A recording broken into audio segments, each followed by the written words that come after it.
জয় গুরু হরিওম। তো বন্ধুরা সকাল সকাল স্নান করে এলাইছি আর কই যামু তোমরা একটু পরে আমি কইতেছি।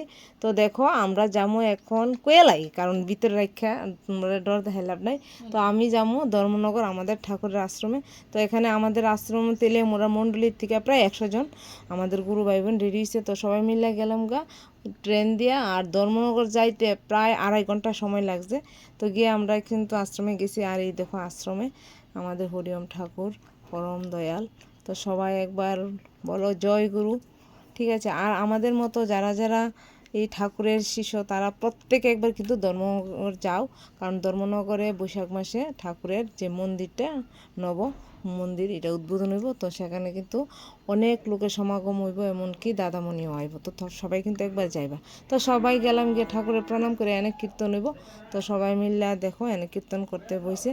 আর আমিও ঠাকুরের কাছে একটু আমার মনের ভক্তি শ্রদ্ধা জানাইলাম, ভগবানের কাছে একটু কীর্তন করলাম।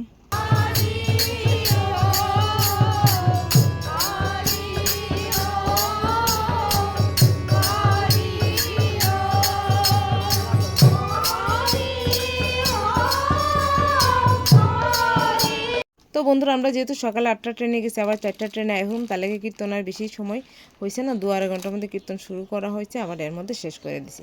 আর এই যে পুকুরটা তোমরা দেখছো, এই পুকুরটাই কিন্তু পরম পূজনীয় শ্রী শ্রী সাধনা দেবী কিন্তু খনন করে গেছে। তো সেই পুকুরটা গেলাম, সবাই হাত মুখ ধুইলো, খুবই ভালো লাগছে। মানে গুরু দামে গেলে যে মনটা প্রশস্ত হয় সেটা কিন্তু আমরা এই আশ্রমে গিয়ে কিন্তু ফিল করতে পারছি।